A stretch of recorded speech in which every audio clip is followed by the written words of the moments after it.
Hello अस्सलाम वालेकुम दोस्तों। तो यार क्या हाल है? आज का हमारा सवाल है, how is the national income of a country measured under under product method. ठीक है, एक प्रोडक्ट मेथड के अंदर आप नेशनल इनकम किस तरीके से मेजर करती है एक कंट्री अपनी। ठीक है, सो इसको पहले मैं आपको ब्रीफली थोड़ा बता दूं कि नेशनल इनकम क्या होती है और प्रोडक्ट मेथड क्या होता है। नेशनल इनकम बेसिकली पूरे कंट्री की इनकम होती है, जैसे जीडीपी हो गया, आपकी ग्रोस डोमेस्टिक प्रोडक्ट, या जीएनपी हो गया, ग्रोस नेशनल प्रोडक्ट। ठीक है, सो कंपनी ने एक पूरे साल में कितना कितनी इनकम जनरेट की, that is what the national income is. ठीक है, उसको हम इस तरीके से भी कर सकते हैं कि कंपनी ने कितने गुड्स और सर्विसेज प्रोड्यूस किए। ठीक है, क्योंकि ऑब्वियसली गुड्स एंड सर्विसेज के बदले हम जो है वो पैसे देते हैं, right.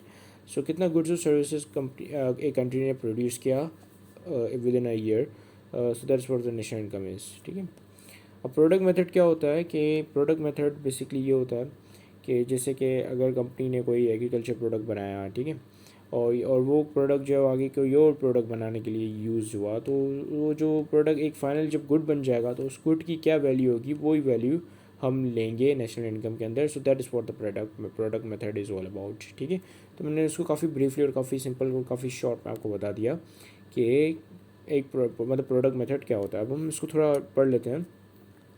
This method is also known as value added method. ठीक है, वैल्यू एडेड मेथड भी हम इसको बोलते हैं। इन this method national income is calculated by all the goods and services is market value. ठीक है, मार्केट वैल्यू किसकी? गुड्स और सर्विसेज की मार्केट वैल्यू हम इसमें लेते हैं। यानी कि जैसे लेट सपोज कि आपने आटा लिया, ठीक है, सो आटा की जो वैल्यू होगी वो ऐड नहीं होगी नेशनल इनकम में, बल्कि आटे से अगर वो आटा जो है रोटी बनाने में इस्तेमाल होता है, तो रोटी की जो वैल्यू होगी वो यूज़ होगी नेशनल इनकम में। ठीक है, अब क्यों यूज़ हो रही है और आटे की क्यों नहीं है? क्योंकि आटा जो है वो यहाँ पे बाज़ार एक रॉ मटेरियल की तरह इस्तेमाल किया जा रहा है। ठीक है, अगर वो आटे से कोई रोटी नहीं बनती तो वो आटे की वैल्यू जाएगी नेशनल इनकम में। ठीक है, लेकिन अगर आटे से रोटी बन रही है तो रोटी की वैल्यू जाएगी। तो यहाँ पे हम बेसिकली देख रहे होते हैं कि जो फाइनल गुड कौन सा बन रहा है। ठीक है, हम इंटरमीडिएट गुड को यहाँ पे नहीं देखते। इंटरमीडिएट गुड वो गुड होता है जो कि रॉ मटेरियल बाज़ार यूज्ड होता है। ठीक है, अब ये लोगों के ऊपर है, या जो है इस चीज़ को बना रहा है उसके ऊपर है कि वो उसको एज अ रॉ मटेरियल रखता है या फिर वो उसको जो है एज अ फाइनल गुड में सेल आउट कर देता है। जो फाइनल कंज्यूमर उसको जो है रॉ मटेरियल के तौर पे ही ख़रीदता है। ठीक है, जैसे कि लेट्स सपोज के आटा ही खरीद रहे हैं, आटे से कोई रोटी नहीं बन रही। ठीक है, सो क्या होगा कि फिर वो आटा जो है फाइनल गुड है। ठीक है, लेकिन अगर वो आटा जो है उससे रोटी बन रही है तो रोटी फाइनल गुड है। तो जो फाइनल गुड होगा उसकी वैल्यू जाएगी, उसकी कौन सी वैल्यू? मार्केट वैल्यू जाएगी। ठीक है, ऐसा नहीं है कि आपने स्क्रू लोहा बनाया, ठीक है, फिर लोहे की वैल्यू गई है नेशनल इनकम में। फिर लोहे से जो दरवाज़ा बना तो वो जो दरवाज़ा था वो फाइनल गुड था, फिर उसकी भी जो है वैल्यू गई। तो इस ऐसा नहीं होता। ठीक है, क्योंकि ये जो है ये एक डबल काउंटिंग का इशू क्रिएट कर सकता है। और इससे क्या होगी, कैसे हमारी जो मुल्क की आमदनी है, नेशनल इनकम है, वो क्या हो जाएगी?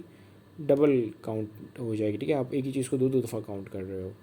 ठीक है, so that are produce in a year. ठीक है, in this method national income is calculated by all the goods and services market in market value that are produced in a year. This method divides economy into 6 sectors and then see what sector produce how much goods or services.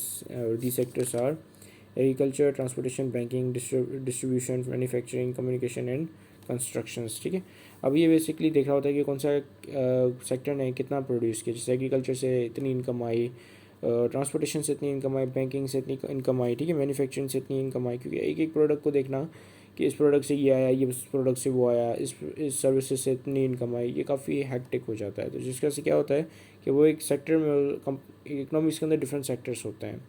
ठीक है, agriculture sector, banking sector, communication sector.